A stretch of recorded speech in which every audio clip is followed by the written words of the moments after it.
اعوذ باللہ من الشیطان الرجیم بسم اللہ الرحمن الرحیم ان الحمد للہ نحمده ونستعینه ونستغفره ونعوذ باللہ من شرور انفسنا ومن سیئات اعمالنا من يهده الله فلا مضل له ومن يضلل فلا هادي له واشهد ان لا اله الا الله وحده لا شريك له واشهد ان محمدا عبده ورسوله اما بعد فإن خير الحديث كتاب الله وخير الهدي هدي محمد صلى الله عليه وسلم وشر الأمور محدثاتها وكل محدثات بدعة وكل بدعة ضلالة وكل ضلالة في النار. بسم الله الرحمن الرحيم.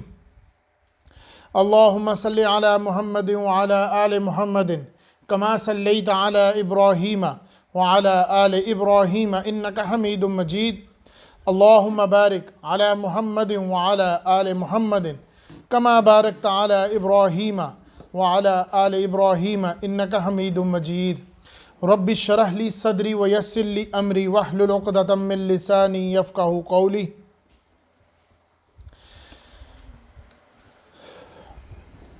موضوع نمبر 33. آج ہم انشاءاللہ تعالیٰ ایک نیا جورہ شروع کر رہے ہیں قرآن مجید کا. اس سے پہلے ایک بات میں آپ کو واضح کر دوں. قرآن مجید میں اللہ تعالیٰ نے ایک ایسا معاملہ رکھا ہے کہ قرآن مجید کا ایک حصہ قرآن مجید کے دوسرے حصے کو واضح کرتا ہے، یا یہ کہا جائے ایک بات سمجھانے کے لیے اس کی دلیل دوسرے حصے میں کہیں پر موجود ہے جو اس کی روشنی میں یہ کام کرتی ہے. ہمیشہ میں بیان سے پہلے جورے کی بات اس لیے بیان کرتا ہوں، اور میں اس کی وجہ صرف یہ ہے کہ تاکہ جو لوگ نئے جڑ رہے ہیں یا سن رہے ہیں، جن کی ابتدا ہے، وہ اس چیز کو بڑی اچھی طرح سمجھ لیں کہ قرآن مجید کے مضامین کو سمجھنے کے لیے جوروں کو سمجھنا ضروری ہے، کیونکہ قرآن مجید کی زیادہ تر صورتیں جوروں کی شکل میں ہیں. ایک تو نئے نئے مشاہدات ملتے ہیں، نئی نئی باتیں ملتی ہیں. دوسرا، خاص کر سورۃ المزمل سے لے کر سورۃ الناس معوذتین تک جوروں کی شکل میں ہیں، تاکہ بات آسانی سے اور دونوں موضوع کے لحاظ سے بات سمجھ آ جائے. سورۃ المزمل اور سورۃ المدثر جیسے جورے کی شکل میں ہے، یا ایھا المدثر یا ایھا المزمل، کم دونوں میں متشابہ ہے. تو کہیں کہیں پر آپ کو دو جوروں میں ملیں گے.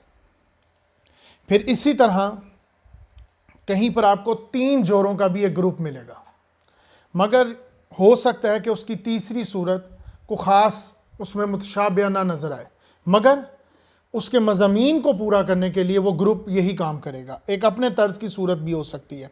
اسی طرح 4 صورتوں کا بھی جورا ہے، اس کا بھی گروپ ہے، جیسے کہ نور و ظلمت والی، سورۃ الشمس، سورۃ اللیل، سورۃ الضحیٰ اور سورۃ الشرح. اسی طرح سورۃ الزلزال، سورۃ القاریہ، سورۃ العادیات، سورۃ التکاثر. یہ 4 سوروں کا جورا بھی ہے، جس کو 4 سورہ بھی بولا گیا ہے، جیسے کہ 5 سوروں کا جورا. تو 4 سوروں کے جورے بھی گروپ میں شامل ہوتے ہیں. ان جوروں کا اصل مقصد صرف مضمون کو سمجھانا ہے، کیونکہ ہو سکتا ہے یا یقیناً ایسا ہی ہے کہ ایک مضمون کا ایک رخ ایک صورت میں ہو، ایک رخ دوسری صورت میں ہو. آج جو انشاءاللہ تعالی ہم صورت شروع کر رہے ہیں، یا گروپ جو شروع کر رہے ہیں 4 سوروں کا، جو پہلا جورا آج ہم پڑھیں گے، 4 سوروں کا پہلا گروپ جو ہم پڑھیں گے 2 سوروں کا، اس کا ایک مضمون کا ایک حصہ ایک صورت میں آئے گا اور ایک حصہ دوسری صورت میں آئے گا، اور یہ بڑی واضح ہے. اسی طرح 4 سوروں میں ایک صورت ایسی بھی ہو سکتی ہے جو علیحدہ ایک اپنی ہی نسبت رکھتی ہو. اس 4 سورہ کے اندر جو آج ہم شروع کر رہے ہیں، سورۃ التکویر، سورۃ الانفطار، سورۃ المطففین اور سورۃ الانشقاق. سورۃ المطففین ایک اپنے طرز کی صورت ہے، جو انشاءاللہ تعالیٰ وقت پہ آئے گا تو میں تب اس کو بیان کروں گا انشاءاللہ تعالیٰ. آج جو ہم سورت شروع کر رہے ہیں، پہلے میں ان چاروں سوروں کا نسبت ان کی بیان کر دوں کہ ان کے اندر متشابہات کیا زیادہ تر پائے جاتے ہیں، جس کی وجہ سے وہ ایک گروپ کی شکل اختیار رکھتا ہے۔ اذا الشمس كورت واذا النجوم انقدرت واذا الجبال سجرت واذا العشار عطلت واذا الوحوش حشرت واذا البحار سجرت واذا النفوس زوجت واذا الموءودة سئلت۔ اس میں 12 دفعہ ایک آیات کے شروع میں اذا کا لفظ آیا۔ اسی طرح سورۃ الانفطار، اذا السماء انفطرت واذا الكواكب انتصرت واذا البحار فجرت واذا القبور بعثرت، 4 دفعہ اذا کا لفظ آیا ہے۔ سورۃ المطففین اپنے طرز کی ایک سورت ہے، جیسے کہ میں نے کہا میں انشاءاللہ تعالیٰ اس کو بیان کروں گا۔ اسی طرح سورۃ الانشقاق، اذا السماء انشقت واذا السماء انشقت اذا السماء انشقت وازنت لربها وحقت واذا الارض مدت، اس میں بھی اذا کا لفظ 3 دفعہ آیا ہے۔ یہ ان کے متشابہات ہیں کہ یہ 4 سورہ ایک جوڑے کی شکل کیسے اختیار کرتی ہے، جو انشاءاللہ تعالی شروع کروں گا۔ آج جو ہم سورت شروع کریں گے انشاءاللہ تعالی، جو ابھی سٹارٹ کرنے لگا ہوں انشاءاللہ، اس میں 2 مضامین آئیں گے۔ پہلا مضمون آیت نمبر 1 سے شروع ہوگا اور آیت نمبر 14 پہ ختم ہوگا، یہ ایک مضمون ہوگا۔ اسی طرح آیت نمبر 15 سے آیت نمبر 29 تک ایک دوسرا مضمون آئے گا، یا جس کو میں ہمیشہ کہتا ہوں ایک سادہ الفاظ میں اگر کہوں، ان 4 سورتوں کا مضمون طرز، مین مضمون جو ہے وہ انذار آخرت ہے۔ بیان شروع ہوگا انذار آخرت سے، ختم پہلے حصے کا یعنی کہ پہلی 14 آیات کا جو آخر آئے گا وہ انسان کے سزا اور جزا اور اس کے اعمال کے معاملات پر ختم ہوگا۔ پھر اسی طرح ایک نیا مضمون شروع ہوگا جو انشاءاللہ تعالی آگے تک چلے گا۔ پہلے حصے میں قیامت کا نقشہ کھینچا جائے گا جو میں ابھی شروع کروں گا، اور وہ ختم ہوگا انسان کے اعمال اور اس کی سزا اور جزا پر۔ اسی طرح ایک اگلا مضمون شروع ہوگا، اب اس کے اوپر میں تھوڑی روشنی ڈالنا چاہتا ہوں شروع میں، جو کہ قرآن مجید کے اندر جو بہت اہم مسائل ہوتے ہیں وہ 2 دفعہ آتے ہیں، کبھی کبھار وہی مسائل 3 دفعہ بھی بیان ہوتے ہیں، مگر زیادہ تر وہ 2 دفعہ آتے ہیں۔ کوئی اگر اہم مسئلہ ہوگا تو قرآن مجید کے اندر ایک مضمون 2 جگہ پر آئے گا، جگہ کہیں اور ہوگی، شاید ترتیب بھی کہیں کچھ اور ہو، مگر مضمون 2 جگہ۔ کیوں؟ ایک تو اس مضمون یا اس مسائل پر روشنی ڈالنے کے لیے، تاکہ یہ مضمون بتایا جائے کہ یہ بہت اہم مسئلہ ہے جس پر بات ہوگی۔ تو اس سورۃ التکویر کا پہلا حصہ قیامت کا نقشہ کھینچا جائے گا اور ختم ہوگا انسان کے اعمال کے اوپر، اور پھر ایک مسئلہ جو بہت بڑا مسئلہ ہے اس کا ایک رخ اس سورت میں ہم پڑھیں گے، ان 15 آیات میں۔ وحی سے انکار کرنے والے لوگ جو وحی اور رسالت کے پیغام سے اعراض کرتے ہیں، منہ پھیرتے ہیں، اور نعوذ باللہ انہوں نے نبی محمد صلی اللہ علیہ وسلم کو مجنون سمجھا کہ یہ پتہ نہیں کیسی الٹی سیدھی باتیں کرنے والا ہے، نعوذ باللہ، تو یہ بات یہاں پر ختم ہوگی۔ اور اسی مضمون کا ایک دوسرا حصہ جو آج کل کے دور میں بے پردگی، فحاشی اور اس معاملے سے بہت آگے ہے، یا میں اگر کہوں کہ آج کے دور میں جو مجھے سب سے بڑا مسئلہ نظر آیا اور مفسرین کے مطابق، وہ سورۃ انشاءاللہ تعالی اگلی صورت میں بیان کروں گا، مگر میں اس کا صرف ایک ہنٹ دوں گا تاکہ اس کی اہمیت برقرار رہے، جو انشاءاللہ تعالی اسی مضمون کا دوسرا حصہ یا دوسرا رخ ہے، جوڑے ہونے کی دلیل ہے۔ مان کر بھی دین کو نہ ماننا، آخرت سے انکار کرنا، سزا اور جزا سے منہ پھیرنا، جو کہ ہر انسان آج کسی نہ کسی شکل میں، کسی نہ کسی عمل میں یہ کام کر رہا ہے۔ اور حیرت کی بات یہ ہے کہ صرف عام انسان تو دھوکہ کھا ہی رہے، مگر حیرت انگیز بات ہے کہ دانائی لوگ بھی اس معاملے میں دھوکہ کھا بیٹھے ہیں۔ اور وہ اس معاملے میں دیکھ رہے ہیں، اور آج کے دور میں یہ میں جیسے پہلے بتا چکا ہوں، اور یہ بہت بڑا مسئلہ نظر آ رہا ہے جو میں انشاءاللہ تعالیٰ اگلی صورت میں بیان کروں گا۔ تو ان چاروں صورتوں کا مختصر یعنی کہ ان شارٹ بیان یہ ہے کہ ایک تو ہے قیامت سے صاف انکار کرنا، جسے پنجابی میں کہتے ہیں چٹا انکار، کوئی قیامت وغیرہ نہیں ہے، کوئی کچھ نہیں ہے۔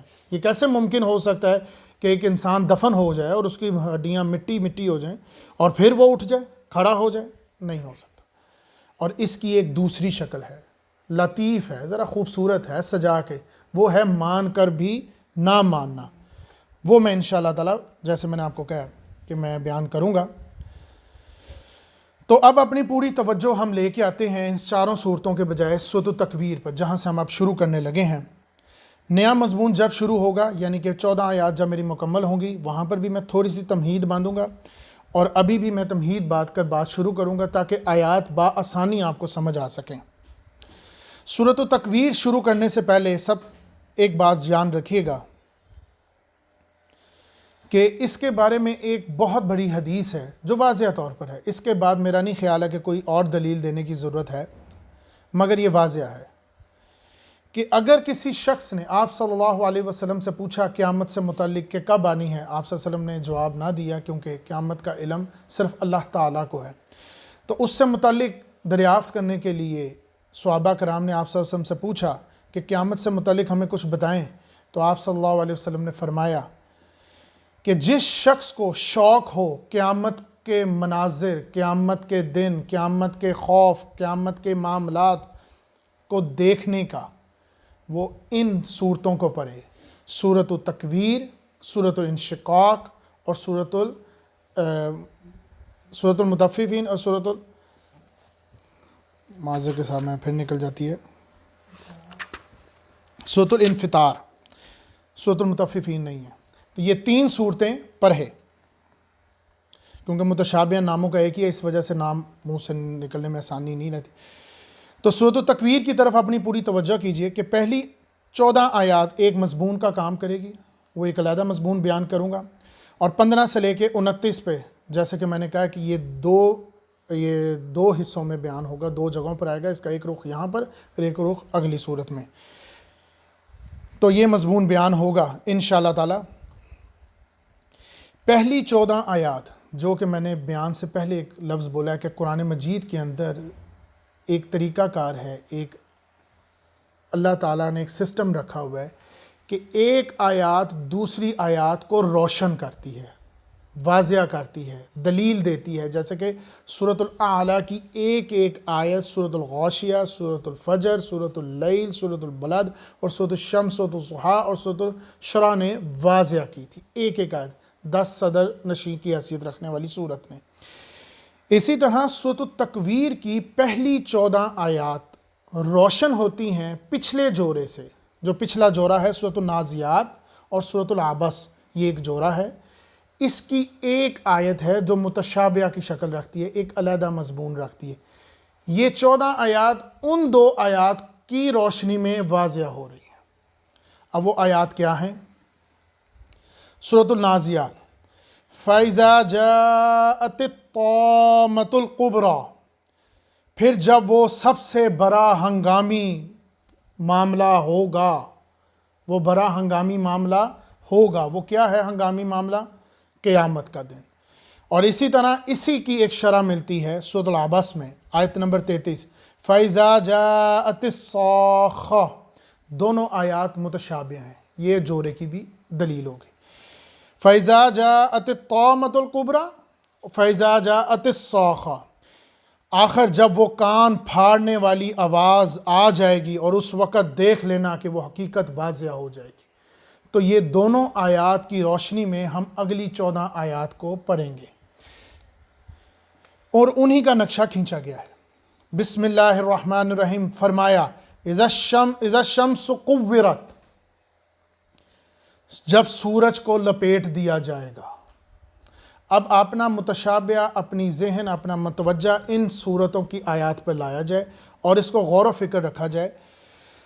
اذا الشمس کورت، جب سورج کو لپیٹ دیا جائے گا، اس کا مطلب کیا ہے؟ سورج کو لپیٹ دیا جائے گا۔ ایک انسانی آنکھ کیسے سمجھ سکتی ہے کہ سورج کو کیسے لپیٹ دیا جائے گا؟ یہاں میں ایک اور بات واضح کر دوں اس کی دلیل میں، قیامت سے متعلق قرآن مجید میں آنے والی ہر آیت ایسی نہیں ہے جو آج ہمارے مشاہدے سے دور ہو، ہم اس کا مشاہدہ آج کر سکتے ہیں۔ اس کی دلیل میں آگے دے دوں گا۔ ہر آیت جو میں قرآن مجید کی ابھی پڑھوں گا قیامت سے متعلق، وہ مشاہدہ ہم اپنی روزمرہ کی زندگی میں کر رہے ہیں۔ جب سورج کو لپیٹ دیا جائے گا، اس کا مطلب کیا ہے؟ اس کی آیت ہے سورۃ الدہر جو بیان کرے گی اس آیت کو۔ سورۃ الدہر آیت نمبر 13، لا یرون فیہا شمسا ولا زمہریرا، جب دھوپ شدت اختیار کرے گی اور جب کڑاکے دار سردی ہوگی۔ یہاں پر بھی شمس کا لفظ آیا ہے، اور اذا الشمس کورت یہاں پر بھی شمس کا لفظ ہے۔ تو اس سے یہ پتہ لگتا ہے سورج کو لپیٹ دینے کا مطلب یہ ہے کہ سورج کی روشنی میں کمی آ جائے گی، اس کی حرارت میں کمی آ جائے گی، اور اس کا مشاہدہ کیا ہم کرتے ہیں؟ جیسے صبح کا وقت ہم دیکھتے ہیں تو ہمارا یہ تجربہ نظر آتا ہے کہ سورج کی روشنی ایسے پھیلتی ہے جیسے کوئی بسترا بچھا رہا ہو، آہستہ آہستہ وہ پھیل رہی ہوتی ہے پوری وقت، اور پھر جب شام کا وقت آتا ہے تو ایسے ہی لگتا ہے جیسے اس کا بسترا لپیٹا جا رہا، اب اس میں کمی آ رہی ہے۔ تو قیامت کے ایسے مناظر، ایسا احوال ہوگا، ایسی کیفیت ہوگی کہ سورج کی حرارت میں کمی آ جائے گی، اس کی شدت میں کمی ہو جائے گی، اس کی روشنی میں کمی ہو جائے گی۔ حرارت کی مثال تو آج میں واضح کر سکتا ہوں کہ سائنس یہ بات واضح کرتی ہے کہ اب حرارت کا وہ معاملہ کم ہوتا جا رہا ہے، موسموں کے حالات بدل رہے ہیں، تو یہ ہم لپیٹ دیکھ سکتے ہیں۔ تو اصل میں سورج کو لپیٹ دینے سے مراد سورج کی روشنی لپیٹ دی جائے گی، یہ کیفیت ہوگی قیامت کے مناظر میں۔ وَإِذَا النُّجُومُ انقَدَرَتْ، اور جب ستارے ٹوٹ ٹوٹ کر گر جائیں گے، مدھم ہو جائیں گے، یہ بات بھی واضح ہے۔ اور یہ رائے زیادہ مضبوط ہے کہ جس طرح سورج کی روشنی کم ہو جائے گی، کیونکہ ستارے تو سورج سے ہی روشن ہوتے ہیں، جیسے میں نے پچھلی آیات میں بیان کیا تھا چاند اور سورج کی بات، تو اسی طرح ستاروں کی بھی روشنی مدھم ہو جائے گی۔ یہ کچھ ایسا مناظر ہے، جب میں نے ان آیات کو پڑھا لگا کہ جیسے کوئی شو ختم ہو رہا ہے، اب لائٹیں بند ہو رہی، اب معاملہ ختم ہوتا ہوا نظر آ رہا ہے، اب کیا ہونا ہے؟ اور وہ جب کان پھاڑ دینے والی چیخ سنائی دے گی تو کچھ ایسا معاملہ ہونا ہے۔ تو یہ اس کی قیامت کے ایک مناظر ہیں۔ تو وہی والی بات جو حدیث تھی کہ جس نے قیامت کے مناظر کو دیکھنا ہو وہ ان آیات کو پڑھے، سمجھے اور محسوس کرے، تو سورج کی روشنی کم ہوتی ہوئی نظر آئے گی، اس کی حرارت اور اس کی شدت میں کمی ہوگی۔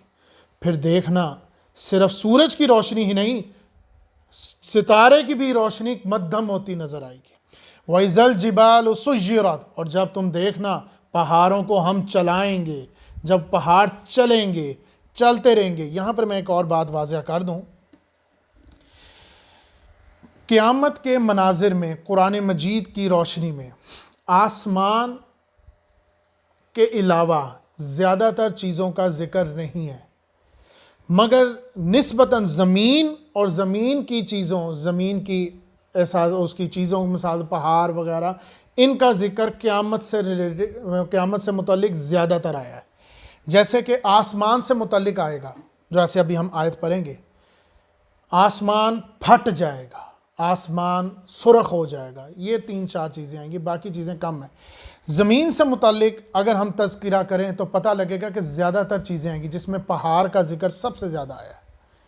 تقریباً ایک مفسرین کے مطابق تقریباً 12 دفعہ قیامت میں پہاڑ سے متعلق قرآن مجید میں بیان ہوا ہے، جس میں سے چند میں بیان کر دیتا ہوں، زیادہ نہیں، چند، تاکہ آپ کا مشاہدہ کلیئر ہو جائے کہ کیا حال ہوگا اور یہ پہاڑ کا ذکر کیوں زیادہ تر آیا۔ کیونکہ عرب کے پس منظر میں پہاڑ ایک مضبوطی کا معاملہ تھا، کیونکہ وہ مشاہدے میں نظر آتا تھا۔ ہمارے مشاہدے میں اس لیے نہیں نظر آتا کیونکہ ہم پہاڑی علاقے میں نہیں ہیں۔ تو جو لوگ پہاڑی علاقے میں ہیں یا جو لوگ اللہ کے گھر مکہ یا مدینہ گئے ہیں تو وہاں دیکھیں گے وہ پہاڑی علاقہ زیادہ تر تھا، تو وہ پہاڑوں کو مضبوطی میں دیکھتے تھے۔ تو انہی سے متعلق 4 کچھ اپنا مشاہدے میں بیان کر دیتا ہوں۔ سورۃ المرسلات، وَإِذَا الْجِبَالُ نُسِفَتْ، اور جب پہاڑوں کو ریزہ ریزہ کر دیا جائے گا۔ اسی طرح سورۃ طٰہٰ میں، اور لوگ تم سے اے نبی پوچھتے ہیں پہاڑوں کے بارے میں کہ قیامت والے دن ان کا کیا ہوگا، تو جواب میں کہہ دو کہ میرا پروردگار ان کو دھول میں بدل دے گا، اڑا دے گا۔ اسی طرح سورۃ الحاقہ میں وَحُمِلَتِ الْأَرْضُ وَالْجِبَالُ فَدُكَّتَا دَكَّةً وَاحِدَةً، اور زمین اور پہاڑ کو ایک ہی دفعہ پٹخ کر ہم ریزہ ریزہ کر دیں گے۔ یعنی کچھ ایسا معاملہ ہوگا کہ جب ان کو اٹھا کے پھینک دیا جائے گا، پٹخ کے پھینک دیا جائے گا، جسے کہتے ہیں نا گھما کے پھینک دینا۔ اسی طرح ایک مشاہدہ جو میں نے پہلے آپ کو کہا تھا دلیل ہے جو میں دوں گا ہر ایک کے ساتھ، بادلوں کو یوں کر دیا جائے گا کہ جیسے پہاڑوں کو یوں کر دیا جائے گا جیسے وہ بادل ہیں۔ اس زمانے میں عرب کے زمانے میں یہ چیز مشاہدے میں مشکل تھی، کیونکہ ان کے مطابق بادل ایک کوئی ٹھوس چیز تھی۔ جیسے ہم دیکھتے بھی ہیں کہ بادل جیسے سورج کے آگے آ جاتا ہے تو روشنی مدھم ہو جاتی ہے، کم ہو جاتی ہے۔ آج ہم یہ مشاہدہ واضح کر سکتے ہیں کیونکہ ہمارے مطابق وہ بادل ہیں۔ کیا مطلب؟ جب اس میں سے جہاز گزرتا ہے تو ان میں کوئی وزن نہیں ہوتا، پر دور سے دیکھیں تو ایک لگتا ہے کوئی ٹھوس چیز ہے، کوئی سالڈ چیز ہے۔ تو قیامت والے دن وہ پہاڑوں کو ایسے دھول مٹی کی طرح اڑا دیں گے جیسے وہ بادل ہیں۔ ایک اور چیز ہے جو لفظ بڑا عمدہ ہے اور آگے اسی آیت میں آئے گا کہ جب ہم زمین کو کوٹ کوٹ کر، پہاڑوں کو کوٹ کوٹ کر چپٹا کر دیں گے، زمین کو سیدھا کر دیں گے۔ جو زمین ہماری گول ہے وہ سیدھی ہو جائے گی، اور یہ سیدھی کیوں ہوگی؟ اس کی ایک بہت بڑی بات ہے، شعر ہے، کیونکہ آہستہ آہستہ مفسرین میں یہ مجھے خوبی نظر آ رہی ہے تو میں بھی اس کو ساتھ ہی بیان کروں گا۔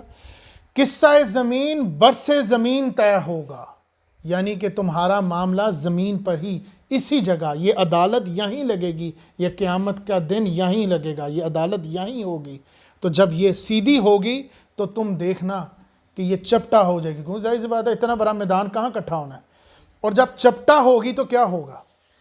جب کوئی گول چیز اس کے اندر کوئی چیز ہو تو جب اس کو کھول کے سیدھا کیا جائے گا تو کیا ہوگا کہ تو نیچے کی چیز اوپر آ جائے گی۔ تو ہم یہ مشاہدہ ہم کر سکتے ہیں کہ نیچے کا لاوا، بھڑکتی ہوئی آگ، شاید وہی ہماری بھٹی، وہی ہمارا جہنم ہے جو اوپر آ جائے گا اور ہم دیکھیں گے اس کو۔ اسی کے بارے میں، اسی لفظ کے بارے میں کہ وہ اوپر آ جائے گا، اسی کے بارے میں امام ابن تیمیہ کا بڑا عمدہ قول ہے۔ وہ فرماتے ہیں جب ان کے اوپر ظلم کیا جا رہا تھا، جیل میں تھے، ان پر ٹارچر کیا جا رہا تھا، تو وہ فرماتے تھے اِنَّ جنتی معی، میری جنت میرے ساتھ ہے، میرے اندر ہے۔ تم مجھ پر ظلم کر رہے ہو، مار رہے ہو، جو تم میرے پر ستم کر رہے ہو تو وہ تم میرے جسم کے ساتھ کر رہے ہو۔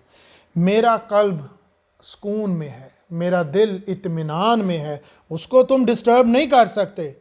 یا ایھا النفس المطمئنہ، اے وہ جان جو اللہ کی عطا میں آرام سے پاک ہے، چین رکھ کے بیٹھی ہے۔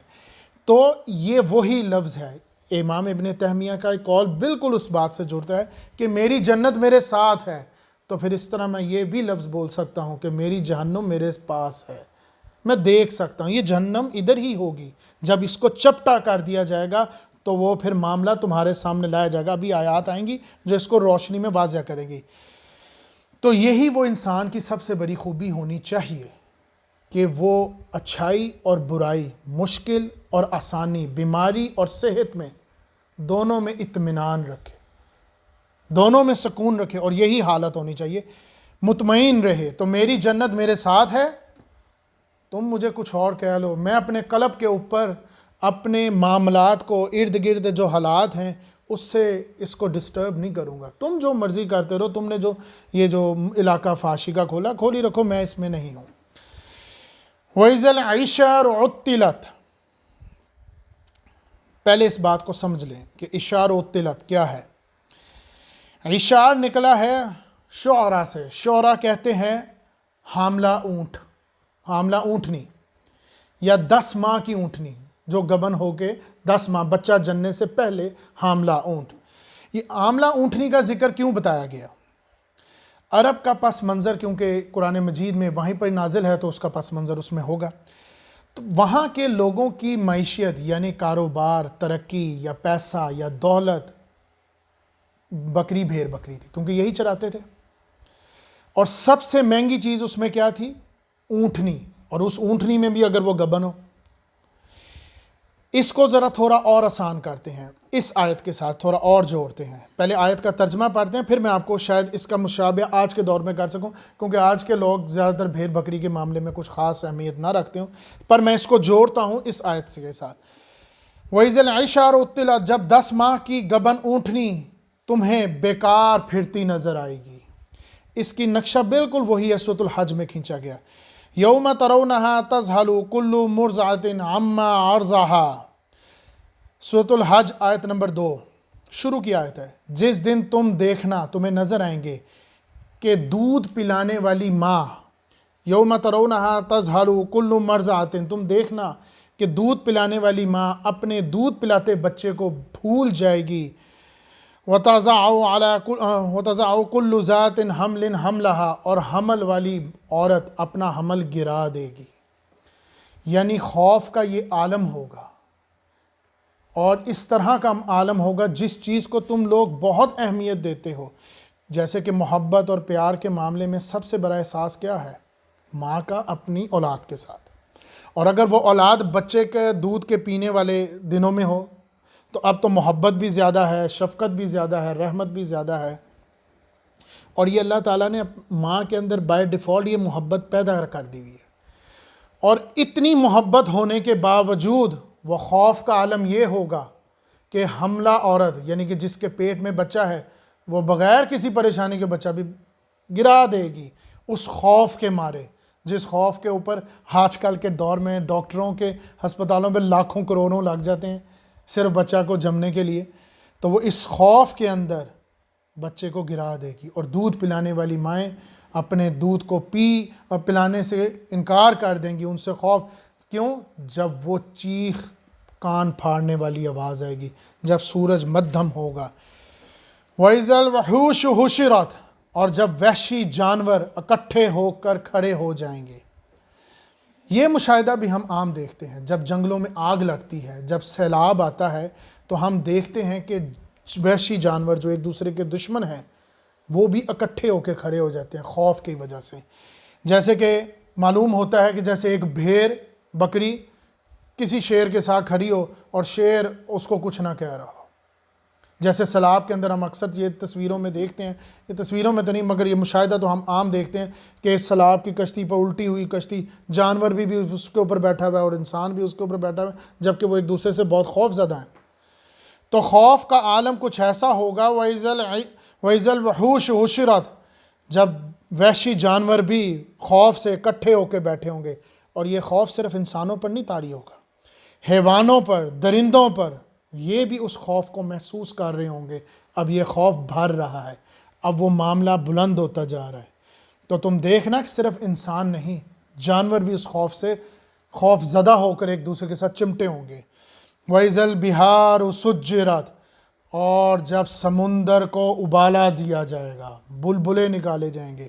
یہ بالکل وہی والی بات ہے کہ جیسے زمین کو جب چپٹا کر دیا جائے گا تو لاوا اوپر آئے گا، تو یہ بالکل ایسا ہوگا جیسے کسی ہانڈی پر رکھی ہوئی، کسی آگ کے اوپر رکھی ہوئی دیگ، اور دیگ میں رکھا ہوا وہ پانی ابالے مارتا ہے۔ اسی طرح اس سطح کے قریب آنے والا یہ لاوا، یہ مشاہدہ ہمارا اپنا ہے، مگر جو لفظ ہے وَإِذَا الْبِحَارُ سُجِّرَتْ، اور جب سمندر ابھارے مارے گا، وہ اپنی حدیں پار کر دے گا، تو وہ قریب آئے گا جب لاوا، تو وہ سمندر بھی بلبلوں کی طرح ابلنے لگ پڑے گا، اور تم دیکھنا کہ وہ اپنی حدیں پار کرے گا۔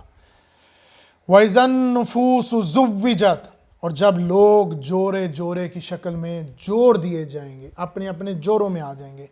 اس کے دو معنی ہیں۔ نمبر 1، یہ تو ہم سب جانتے ہیں کہ جو لوگ مر چکے ہیں ان کو دفن کر دیا ہے، اور جب دفن کر دیا ہے تو ان کی جو مادہ ہے وہ زمین میں ہی ہے، جان اس میں سے نکال لی گئی ہے۔ تو قیامت والے دن کچھ یوں ہوگا کہ جان کو جسموں کے ساتھ جوڑ دیا جائے گا، اب وہ زندہ کھڑی ہو جائیں گی۔ یہ وہی والی بات ہے کہ ہم مار کر دوبارہ زندہ کریں گے، تو جانوں کو ان کے جسموں کے ساتھ جوڑ دیا جائے گا۔ اور ایک اور بھی اس کی رائے ہے، سورۃ الواقعہ سے مجھے پتہ لگتا ہے، وَكُنْتُمْ أَزْوَاجًا ثَلَاثًا، کہ لوگوں کو 3 گروہوں میں بانٹ دیا جائے گا، یعنی کہ صرف یہ گروہ بندی نہیں ہوگی، آگے بھی گروہ بندی ہوگی، جیسے کہ ایک نیک لوگ، صاحب ایمان، بلند لوگ، بہترین لوگ، پھر ان سے کم تر نیک لوگ، اب صاحب شمال، جہنمی لوگ، کچھ ایسا معاملہ ہوگا۔ اور اسی طرح ہم دروازوں، جیسے جنت کے دروازوں کے بارے میں پڑھتے ہیں، اس کے بارے میں بھی ساتھ یہ بات واضح آتی ہے کہ ایک دروازہ ہوگا جہاں سے نمازیوں کو آواز دی جائے گی، جو نماز سے محبت کرتے ہیں، اور ایک دروازہ ہوگا باب الریان، جہاں سے روزے داروں کو آواز دی جائے گی۔ یہ ان کے لیے آسانی کا کچھ معاملہ ہے۔ مگر یہاں میں ایک بات اور واضح کر دوں، جب ان احادیث کی روشنی میں نے بات کو مکمل طور پر قرآن مجید سے سمجھا، نمازیوں کو بلایا جائے گا اس دروازے سے۔ یہ کون سی نمازیوں گے؟ دروازہ باب الریان، جہاں سے روزے داروں کو بلایا جائے گا۔ یہ وہ نماز یا وہ روزے نہیں ہیں جو ہم پہ فرض ہیں، یہ نفلی نماز اور نفلی روزے ہیں۔ آج اس کی بھی اہمیت میں ساتھ بیان کر دوں، جب مجھے بھی علم ہوتا ہے تو اس پہ تفصیل پہ میں دیکھتا ہوں کہ صرف فرض نمازیں تو آپ سب پہ فرض ہیں، فرض روزے تو آپ سب پہ فرض ہیں، وہ تو آپ نے پورے کرنے ہیں، اس کا کوئی کام نہیں ہے۔ مگر ان دروازوں، یعنی کہ ان شارٹ، جسے کہتے ہیں نا کہ شارٹ کٹ وے، تو وہ یہ جو شارٹ کٹ وے ہے وہ ان لوگوں کے لیے جو نفلی روزے رکھتے ہیں، جن کو شوق ہے نفلی روزے رکھنے کا، وہ جن کو شوق ہے نفلی نمازیں پڑھنے کا، تہجد وغیرہ اس طرح کی جو بھی اشکات وغیرہ ہیں، وہ ان کو پڑھنے کا شوق ہے۔ یہ فرض نمازوں کے دروازے نہیں ہیں، یہ فرض روزوں کے دروازے نہیں ہیں۔ ہم لوگ سوچتے ہیں کہ ہم نے آج فرض روزے رکھ لی ہیں 30، تو ہمیں اس دروازے سے بلایا جائے گا۔ یہ وہ دروازہ نہیں ہے، وہ تم پہ فرض ہے، یہ بائی ڈیفالٹ تمہیں کرنا ہے، ہاں تم نے ایکسٹرا کچھ کرنا ہے، پھر یہ شوق تم میں آئے گا۔ تو اس طرح گروہوں بندی میں بانٹا جائے گا۔ یہ ان لوگوں کے لیے بھی اشارہ ہے کہ جو نفلی نماز نہیں پڑھتے، چھوڑ دیتے ہیں، آسانی برتتے ہیں، تو یہ ان کے لیے ہے۔ وَإِذَا الْمَوْءُودَةُ سُئِلَتْ بِأَيِّ ذَنبٍ قُتِلَتْ۔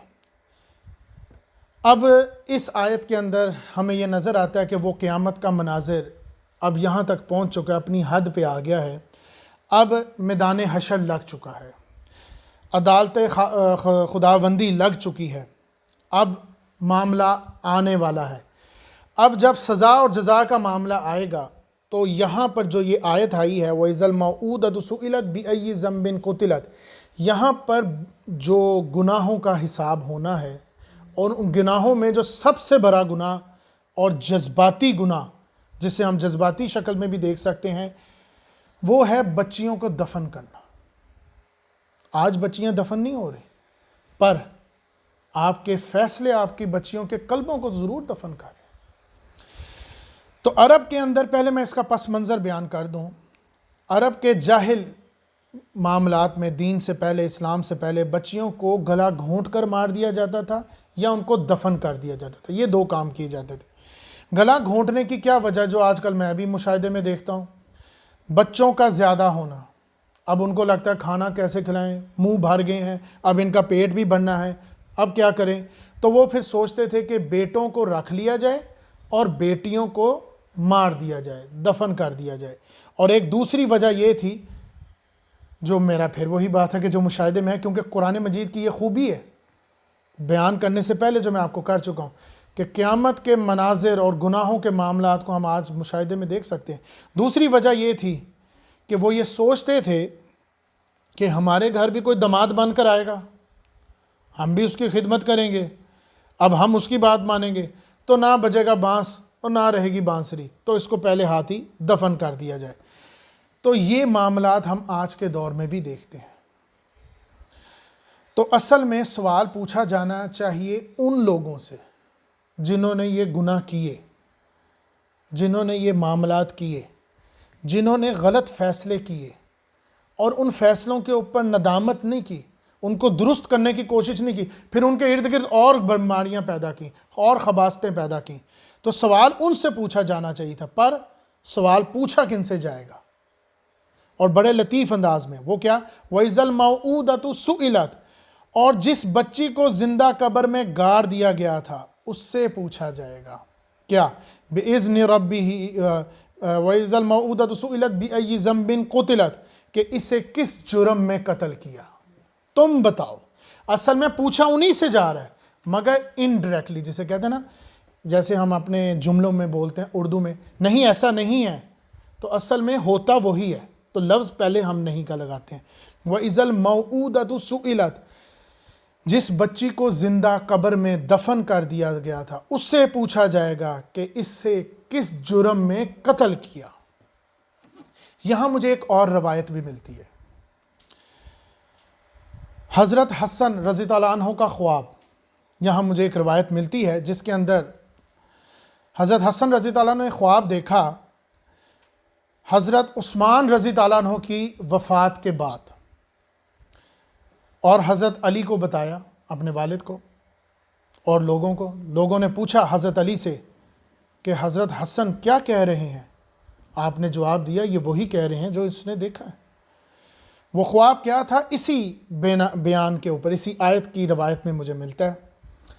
حضرت وہ دیکھتے ہیں کہ قیامت کا دن عرش لگا ہوا ہے، اللہ تعالیٰ عرش پہ بیٹھے ہیں، ان کے ارد گرد پائے پہ پکڑے فرشتے کھڑے ہیں، ان کے پائے تھامے، اور ساتھ حضرت محمد صلی اللہ علیہ وسلم ہیں، اور ساتھ ہی حضرت ابو بکر صدیق رضی اللہ عنہ ہیں، ساتھ حضرت عمر ہیں، اور اتنے میں حضرت عثمان رضی اللہ عنہ اپنا سر مبارک اپنے ہاتھوں میں خون سے لت پت لے کر آتے ہیں اور سوال پوچھتے ہیں، اے اللہ ان مجرموں سے پوچھ کہ انہوں نے مجھے کس وجہ سے قتل کیا.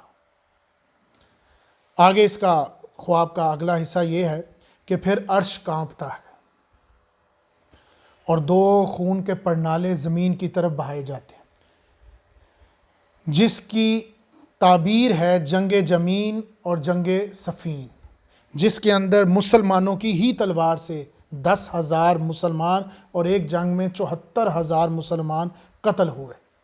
تو انہی سے پوچھ، یہ وہی روایت ہے اسی معاملے میں کہ قیامت والے دن اس نازک بات سے پوچھا جائے گا. آخر دیکھا جائے تو اپنا لخت جگر ہے، کس طرح انسان ایک اپنی اولاد کے ساتھ ایسا کر سکتا ہے. تو پوچھا جائے گا اس بچی سے جس کو زندہ قبر میں ڈالا گیا تھا کہ اس کو کس جرم میں تم نے قتل کیا، مارا. وَإِذَا الصُّحُفُ نُشِرَتْ، اور جب نامہ اعمال تمہارے سامنے کھول کے رکھ دیے جائیں گے. اس بات کو مزید واضح کرنے کے لیے بڑی اچھی دلیل پہلے مجھے ملی تھی مفسرین سے، ماشاءاللہ وہ بھی ٹھیک تھی، مگر جب مجھے ایک آیت ہی مل گئی تو سوچا میں اسی آیت کو بیان کروں، کیونکہ کسی ایک مفسرین نے بڑی خوبصورت بیان دی تھی کہ وہ الماریاں لگی ہوں گی اور اس میں سے ایک کاپی ہوگی جس پہ 2 صفحے ہوں گے.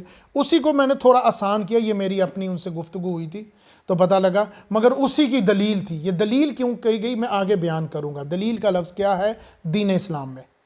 سورۃ القاف آیت نمبر 49، وَوُضِعَ الْكِتَابُ فَتَرَى الْمُجْرِمِينَ مُشْفِقِينَ مِمَّا فِيهِ وَيَقُولُونَ يَا وَيْلَتَنَا مَا لِهَذَا الْكِتَابِ لَا يَعُوزُ،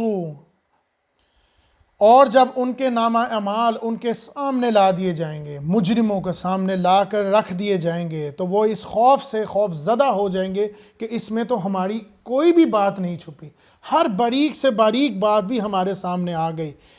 جس طرح یہ پورا معاملہ ہمارے سامنے آ گیا وہ اس وجہ سے کیونکہ وَلَا يَظْلِمُونَ رَبُّكَ أَحَدًا، کیونکہ تمہارا رب کسی پر ظلم نہیں کرے گا. اس دن حساب تمہارے سامنے ہوگا، جو تم نے بھیجا ہوگا، جو تم نے کیا ہوگا. اور آج یہ مشاہدہ ہم آج دیکھ سکتے ہیں، جیسے کمپیوٹر یہ آج ہم دیکھ سکتے ہیں، اس زمانے میں شاید نہیں دیکھ سکتے تھے، مشاہدہ نہیں کر سکتے تھے. کوئی ایسی چیز ہو بھی سکتی ہے کہ نہیں؟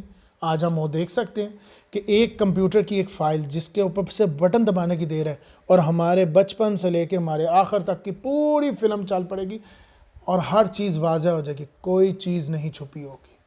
تو اسی طرح تمہارے نامہ اعمال تمہارے سامنے لا دیے جائیں گے. وَإِذَا السَّمَاءُ كُشِطَتْ، اور جب آسمان کا چھلکا اتار دیا جائے گا. اس کا مطلب یہ ہے کہ اس دن کچھ ایسی کیفیت ہوگی کہ آسمان سرخ ہو جائے گا. جیسے ایک جانور کے اوپر سے کھال اتار دو تو اس کا سرخ گوشت نظر آتا ہے، خوبصورتی کے معاملے میں ہم سوچتے ہیں، پر سرخ. اسی طرح آسمان کی بھی کھال اتار دی جائے گی، ادھیڑ دی جائے گی، اور سوس خوف وَإِذَا الْجَحِيمُ سُعِّرَتْ، اور جب دوزخ کی آگ کو بھڑکایا جائے گا. ویسے تو وہ آگ پہلے سے بھڑک رہی ہو گئی، مگر اس دن اس کو اور دہکایا جائے گا، اور جوش و خروش بھر دیا جائے گا. وَإِذَا الْجَنَّةُ أُزْلِفَتْ، اور جب جنت کو قریب لایا جائے گا. جب تم دیکھو گے کہ تمہاری جنت تمہارے قریب آ گئی ہے، تم دیکھو گے. یہ کیوں دونوں مشاہدے کرائے گے؟ تاکہ اہل ایمان، اہل جنتی تر و تازہ ہو جائیں. یہ ہوگا قیامت والے دن، سزا اور جزا سے پہلے جنت دکھائی جائے گی، اور اس کے بعد سزا اور جزا جب طے ہو جائے گی تو جہنمیوں کو پہلے جنت دکھائی جائے گی کہ دیکھو اس چیز کو تم نے ٹھکرایا تھا. اور اسی طرح اہل جنت کو دکھایا جائے گا جہنم کہ دیکھو اللہ نے تمہیں اس سے بچایا، تاکہ اللہ تعالیٰ کی پاکیزگی میں اور اس کی عبادت میں اور اس کے خوف میں اور ان کی شدت بھرے. عاملت نفس ما احضرت، اور ہر شخص جان لے گا جو اس نے کیا دھرا، سارا اس کو معلوم ہو جائے گا. اب اس کو پتہ لگ جائے گا جو اس نے کیا ہوگا. اب یہاں لگ گئی ہے فل سٹاپ، ایک مضمون اپنی جگہ مکمل ہو گیا. اب اس کے بعد اگلا مضمون شروع ہو رہا ہے، نیا مضمون آئے گا. اب جب نیا مضمون آئے گا، اب یہ بات سمجھنے والی ہے، تحمیدی طور پر میں بیان کروں گا تاکہ آگے جب آیات اسی طرح شروع ہوں تیزی سے تو آپ کو آیات سمجھ آ چکی ہوں. اس کے لیے میں کچھ تمہید باندھوں گا. آخرت کی ناکامی میں دو بڑی وجہ، یہ دو جریں ہیں، آگے جا کے شکلیں بدل جاتی ہیں، یہی دو وجہ ہیں. سب سے پہلے نبوت اور رسالت سے انکار. ایک تو ہے چٹا انکار، ماننا ہی نہ. یہ ایسا کیا معاملہ تھا جو لوگ وہی سے انکار کر بیٹھے تھے؟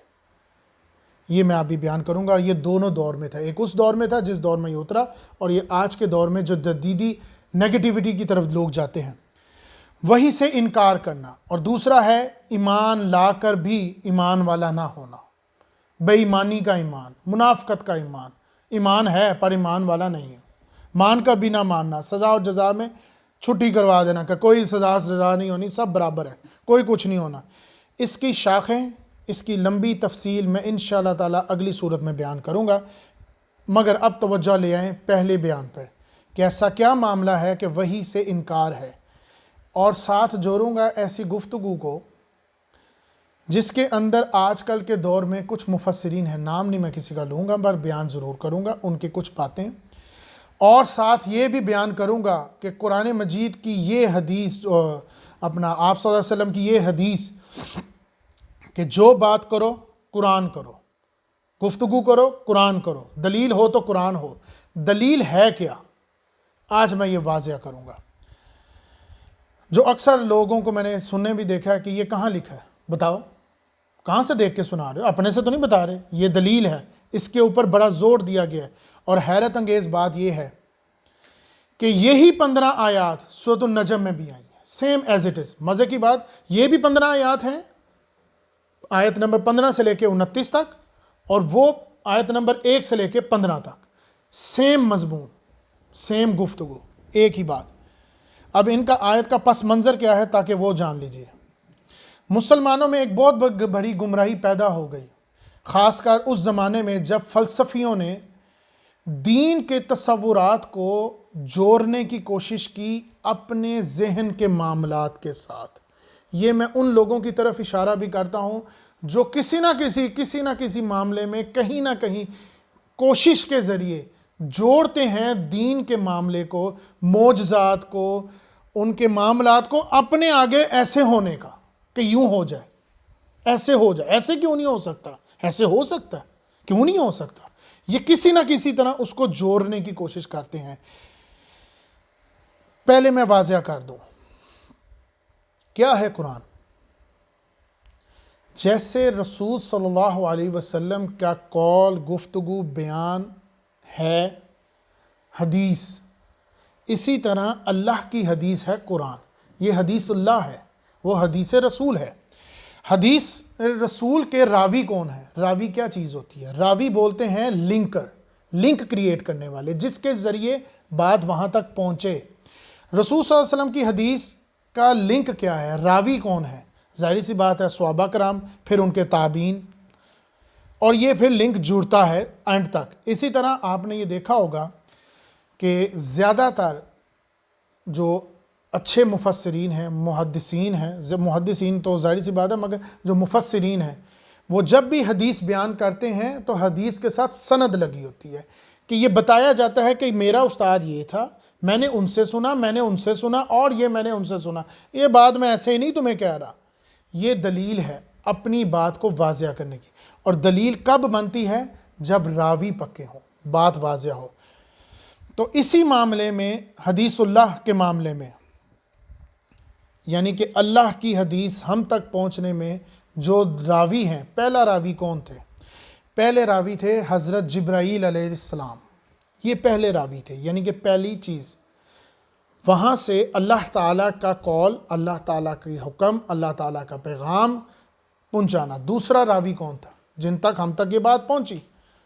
وہ تھے نبی محمد صلی اللہ علیہ وسلم. اللہ تعالیٰ کے پیغام کے معاملے میں دو راوی تھے. راوی اول، راوی کیا ہے یہ میں آپ کو بات بتا چکا ہوں. راوی اول جبرائیل علیہ السلام، راوی دوم محمد صلی اللہ علیہ وسلم. اس کی دلیل کیا ہے؟ سورۃ الحج آیت نمبر 75. اللہ فرشتوں میں سے، اللہ یستفی من الملائکۃ رسولا ومن الناس، اللہ تعالیٰ فرشتوں میں سے پہلے اپنا پیغام پہنچانے والے کو سلیکٹ کرتے ہیں، اس میں سے ایک منتخب کرتے ہیں، پھر انسانوں میں سے. تو اس کا مطلب ہے کہ حدیث اللہ یعنی کہ قرآن مجید انسانوں تک پہنچنے میں سب سے پہلے اللہ تعالیٰ فرشتوں میں سے ایک رسول سلیکٹ کرتے ہیں، ایک پیغمبر سلیکٹ کرتے ہیں، اور پھر اس کے بعد آگے انسانوں میں. فرشتوں میں جو سب سے پہلے سلیکٹ کیے گئے وہ حضرت جبرائیل علیہ السلام. اب تو کوئی بھی نہیں ہے ان کے، یعنی کہ ان کا کوئی متبادل نہیں ہے. تو انسانوں میں بدلتے رہے، جیسے کہ مثال کے طور پر حضرت ہود علیہ السلام، حضرت عاد، حضرت صالح، حضرت ابراہیم، حضرت موسیٰ، حضرت عیسیٰ، اور پھر آخری نبی محمد صلی اللہ علیہ وسلم جن تک یہ ہماری بات پہنچی.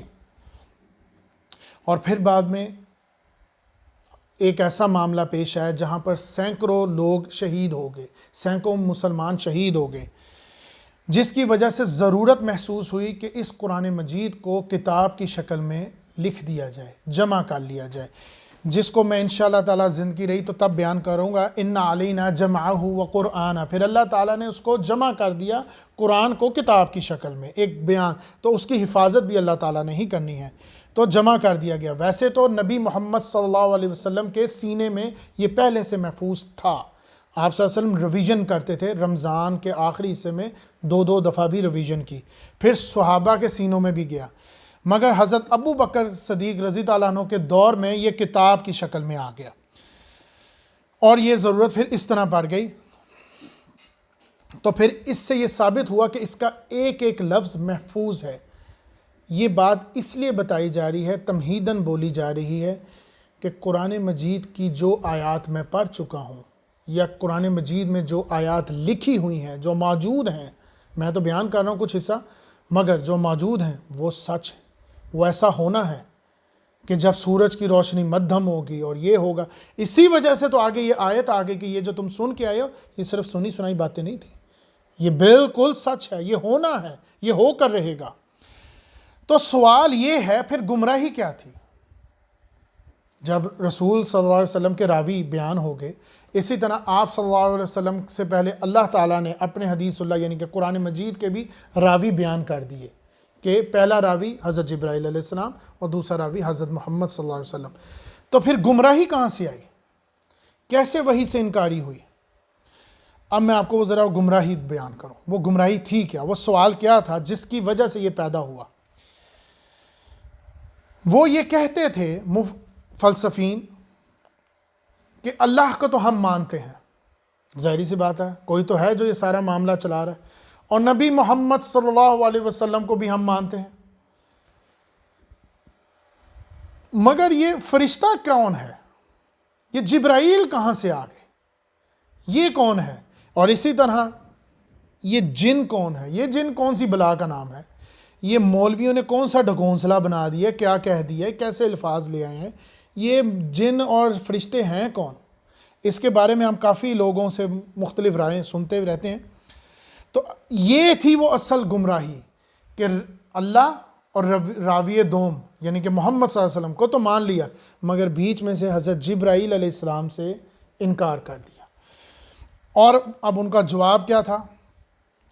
مگر یہ جواب کب جڑتا ہے؟ آج کے دور میں بھی اس کو جوڑ رہا ہوں۔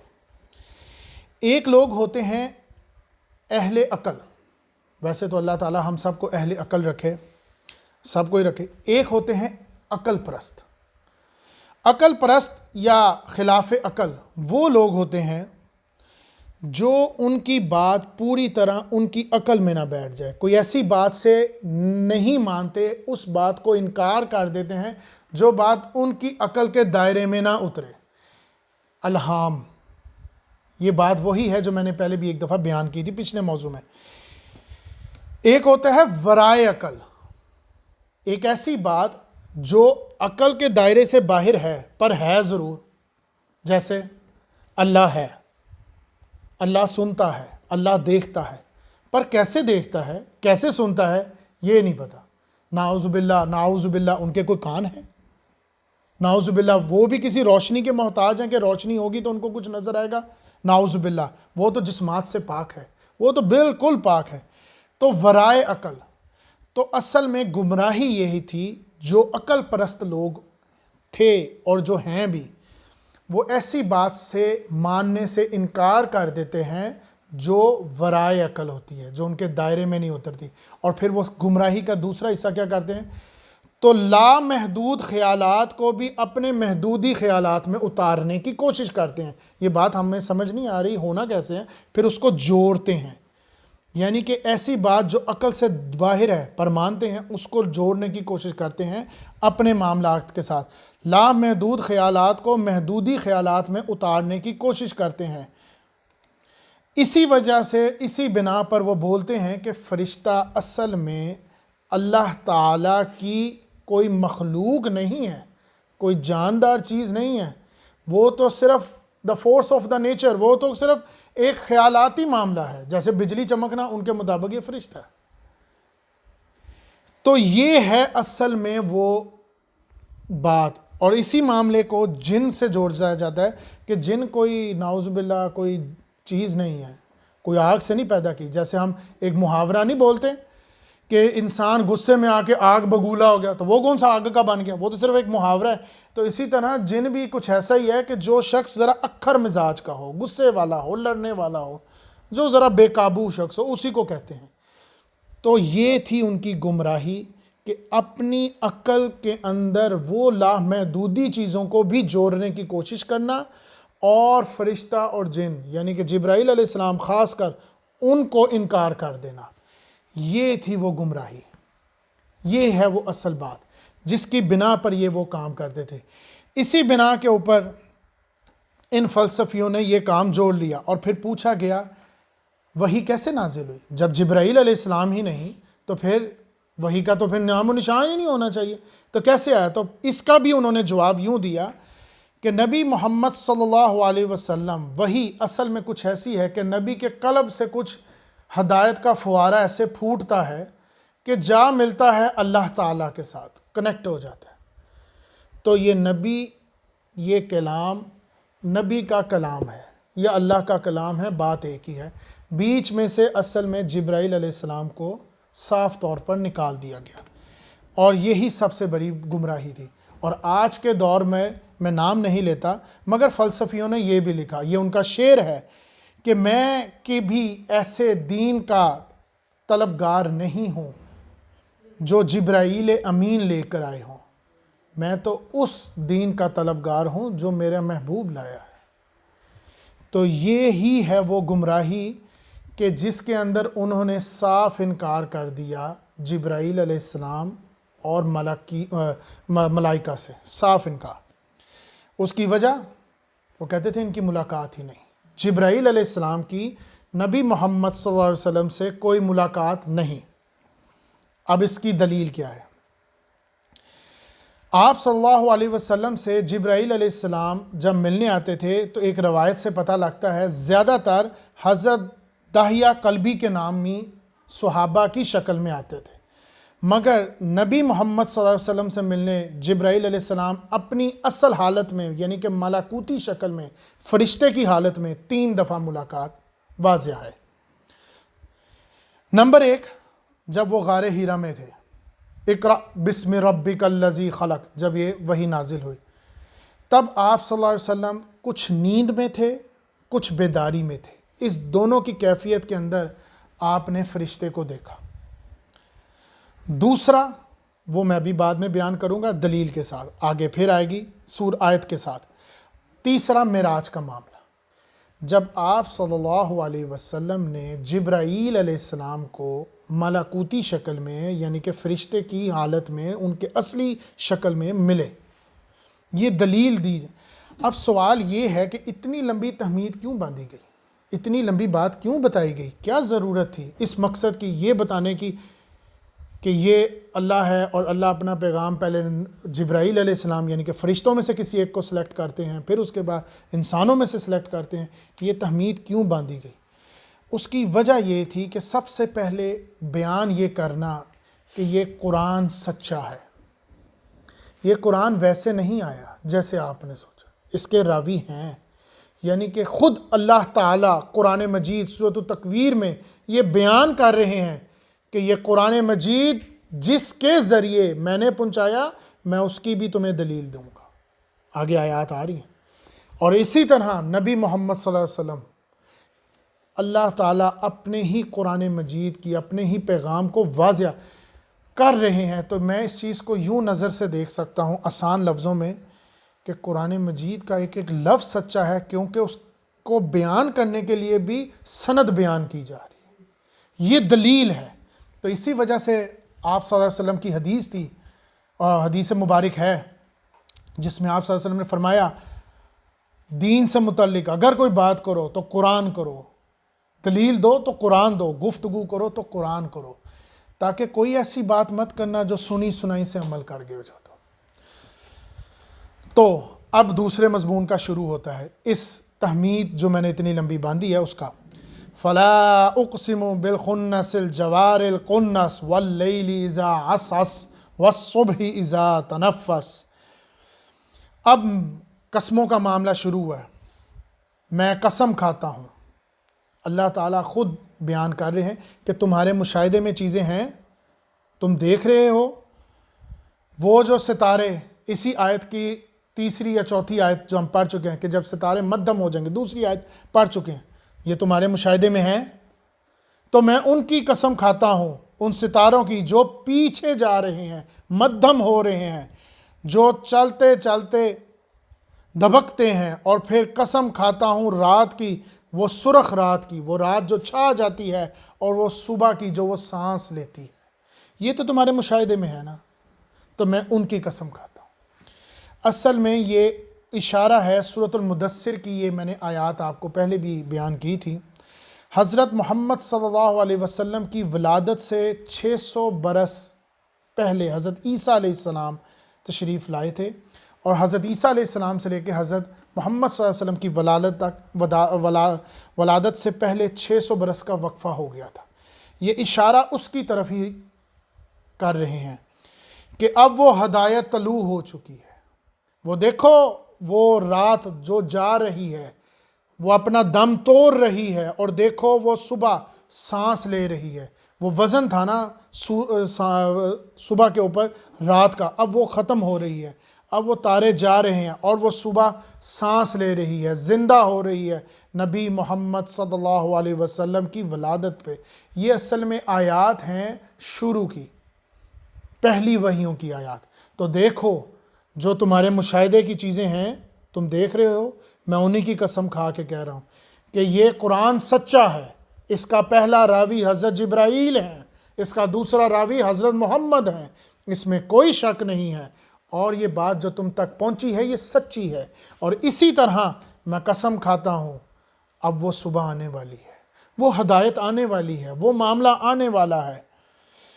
اِنَّهُ لَقَوْلُ رَسُولٍ کریم، کہ یہ قرآن یعنی کہ جو تمہارے پاس ہے یہ ایک معجزہ فرشتہ خود لے کر آیا ہے، یہ کوئی ویسے نہیں آیا، یہ میری زبانی، میرا کلام، یہ میرا لایا ہوا، میرا بھیجا ہوا کلام ہے جو جبرائیل علیہ السلام کے ذریعے آیا ہے۔ اب حضرت جبرائیل علیہ السلام کی شان بیان ہونے والی ہے۔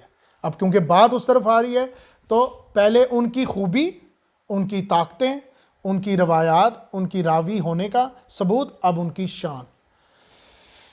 ذی قوت عند ذی العرش المکین، یہ تو بڑی قوت والا ہے جس کا عرش والے کے پاس بڑا رتبہ ہے۔ یہ جو لایا ہے نا بیان، یہ پیغام جو تمہارے پاس آیا ہے، جو یہ شخص لایا ہے، اب اس کی شان بیان ہو رہی ہے۔ یہ بڑا مقام رکھنے والا ہے، بڑی منزل رکھنے والا ہے، بڑی ہستی والا ہے، فرشتوں کا سردار ہے۔ مطاع ثم امین، وہاں اس کی بات مانی جاتی ہے، وہ تو بڑا امانت والا ہے، امین ہے۔ تمام فرشتے اس کے فرما بردار ہیں، وہ تو امانت والا ہے، اس کا نام ہی جبر امین ہے۔ وہ تو امانت والا ہے، وہ تو طاقت والا ہے، اس کی تو اتنی طاقت ہے کہ کوئی شیاطین اس کے لائے ہوئے پیغام میں اپنی دخل اندازی نہیں کر سکتا، اتنی وہ طاقت رکھتا ہے۔ مطاع ثم امین، اور امانت دار اتنا پکا ہے کہ خود اس میں کوئی تبدیلی نہیں کر سکتا۔ اور یہ بات تمہیں واضح ہے، اصل میں پہلے راوی کا بیان ہو رہا ہے، ان کی وضاحت ہو رہی ہے۔ کیوں؟ کیونکہ پہلے راوی کو تو تمہیں نہیں پتا نا، تم نے نہیں دیکھا، اس لیے اس کی شان بیان ہو رہی ہے۔ اب دوسرا راوی کون؟ حضرت محمد صلی اللہ علیہ وسلم، اب ان کے بارے میں بات ہو رہی ہے۔ وَمَا صَاحِبُكُمْ بِمَجْنُونَ، اور اے لوگو تمہارے ساتھ رہنے والا یہ صاحب، یہ شخص محمد صلی اللہ علیہ وسلم کوئی دیوانہ نہیں ہے، کوئی مجنون نہیں ہے۔ پہلے راوی کو اس کی شان بیان کی کیونکہ اس کو دیکھا نہیں ہے، دوسرے راوی کے لیے نہیں کہا۔ کیوں؟ کیونکہ تم تو جانتے ہو یہ تمہارے ساتھ 40 سال گزار چکا ہے، تم نے دیکھا ہے ان کو کسی ایسی جگہوں پر جاتے ہوئے، کسی ایسے مجنون سے ملتے ہوئے، کسی ایسے شخص کو ملتے ہوئے، تم نے تو ان کی زندگی کو خود دیکھا ہوا ہے، تم تو جانتے ہو۔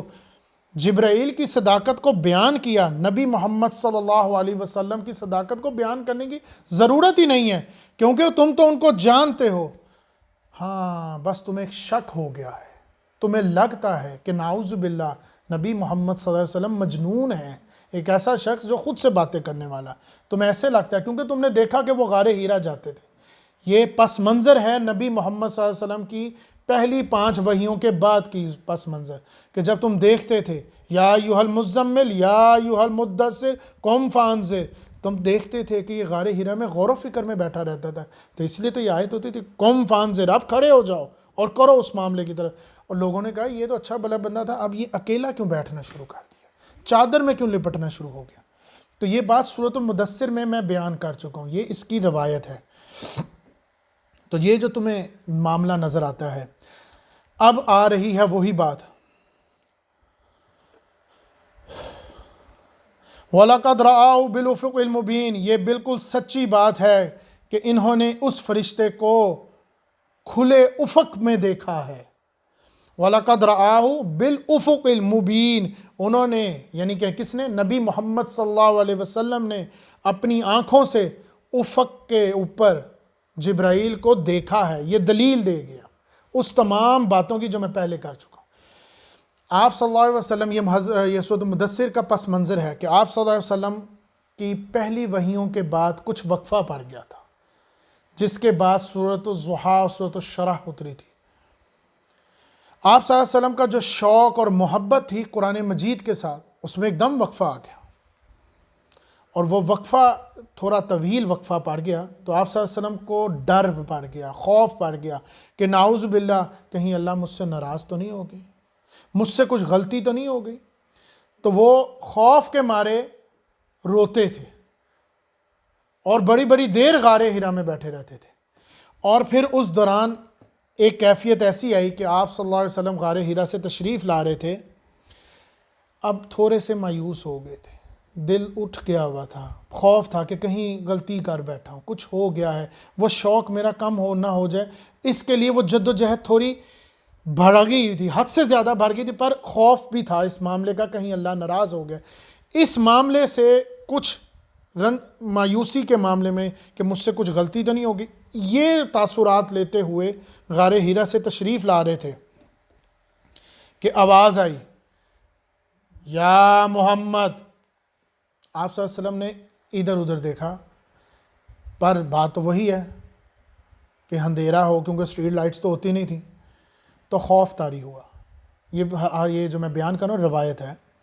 پھر آپ آگے تشریف لے کے کہ تھوڑا سا ڈر بھی تھا، مگر آگے کہ پھر دوسری دفعہ آواز ہے، یا محمد۔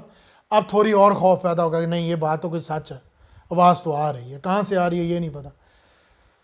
پھر آپ تھوڑا اور تیز ہوئے، پھر ایک آواز آئی، یا محمد۔ آپ صلی اللہ علیہ وسلم نے ادھر ادھر دیکھنے کے بجائے اوپر دیکھا، تو پورے افق کے اوپر ایک بڑا فرشتہ بڑی کرسی کے اوپر بیٹھا ہوا ہے۔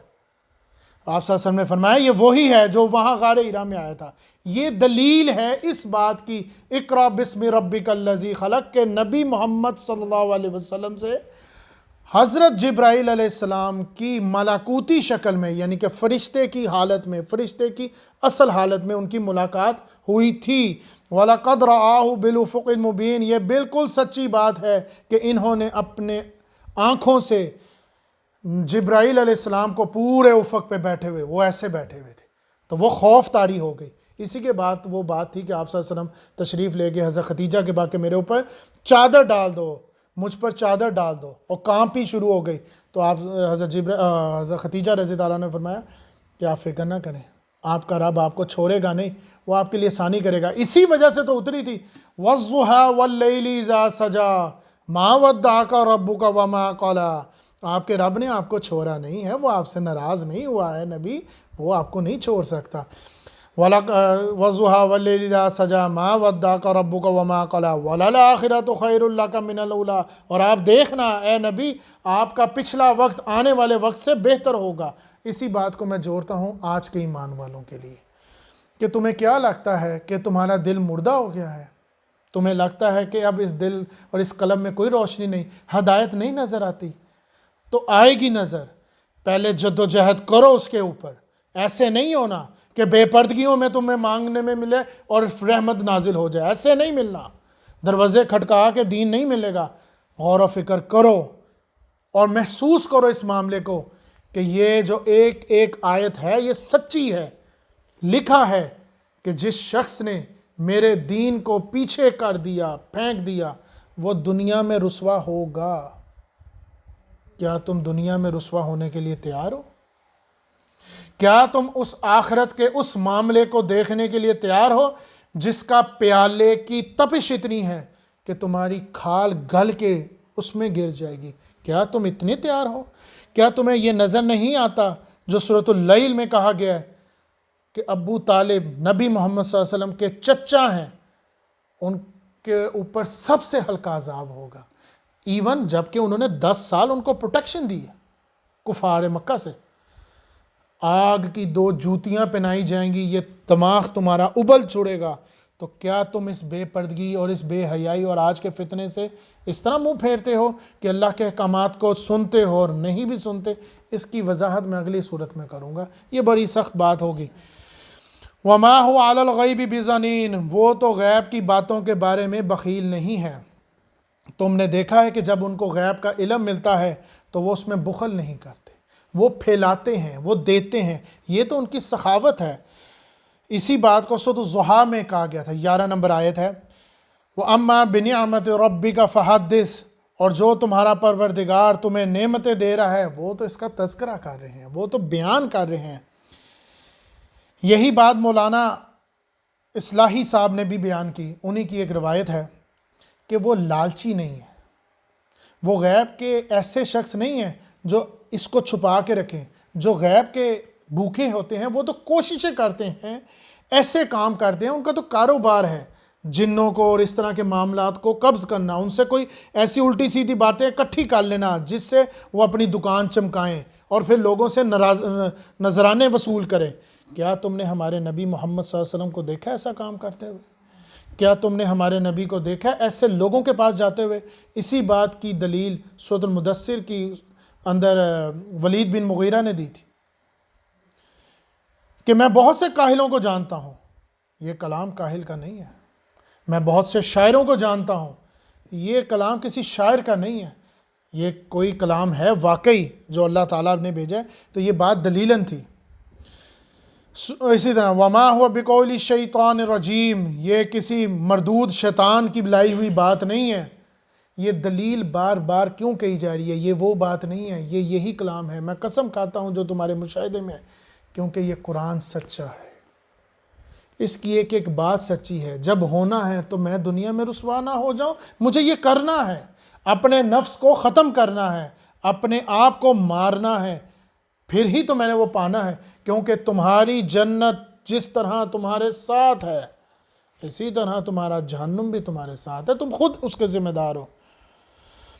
اب بہت پیار سے، بڑی محبت سے، بڑا گرم قیامت کا معاملہ اب بہت ہی پیار سے، بڑی محبت کے ساتھ، بڑے پیار سے مخاطب کیا جا رہا ہے. دیکھو کتنے خوبصورت طریقے سے بولا جا رہا ہے. فَأَيْنَ تَذْهَبُونَ، پھر بھی تم لوگ کدھر جا رہے ہو؟ کہاں جا رہے ہو؟ کس کو ٹھکرا رہے ہو؟ یہ تو وہ ہیرا ہے جس کو سینے کے ساتھ لگا کے رکھنا تھا، تم تو اس کو ضائع کر رہے ہو. یہ تو وہ چیز ہے جو روز قیامت تمہاری مدد کرے گی، تمہاری حفاظت کرے گی، تمہیں جھوڑے گی، پر تو تم اس کو جھٹلاتے ہو. تم تو کہتے ہو کر لیں گے، دیکھ لیں گے، پھر بھی آگے سے ایسی خواہشات کی اظہار کرتے ہو جس کے تم قابل نہیں ہو. پھر کس طرح تم دین پہ اترو گے؟ اسی بات کو واضح کرنے کے لیے کوہ صفا پر کھڑے ہو کر آپ صلی اللہ علیہ وسلم نے پہلی دفعہ مجمع لگایا اور خطاب کیا پورے جلسے سے. کیا تم مجھے سچا جانتے ہو؟ جواب آیا، بے شک آپ سچے ہیں، صادق ہیں، امین ہیں، ہم مانتے ہیں. کیا تمہیں، کیونکہ وہ پہاڑی کی بلندی پہ تھے، اس میں بہت بڑی دلیل ہے. کیا اگر میں یہ کہوں کہ پہاڑی کے اس طرف دشمن ہے، ہتھیار بند، وہ تمہیں آ رہا ہے مارنے، تو کیا تم مانو گے اس بات کو؟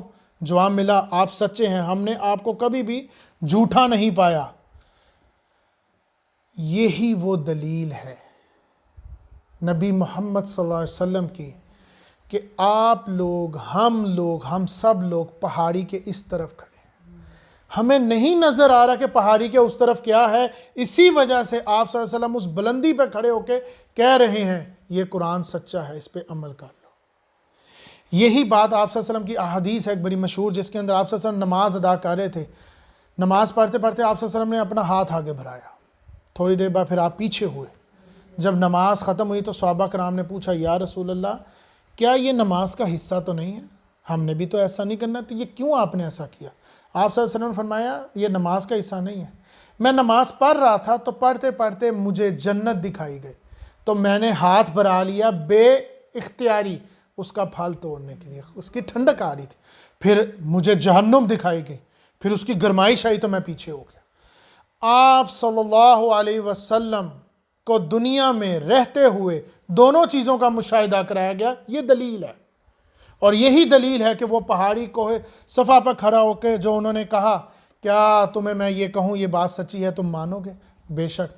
تو پھر مانو یہ قرآن سچا ہے، اس میں کوئی دو رائے نہیں ہے.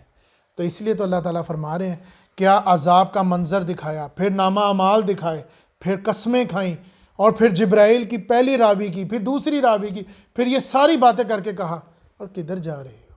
اب کیا کر رہے ہو؟ کس کو ٹھکرا رہے ہو؟ اس کو ٹھکرا رہے ہو.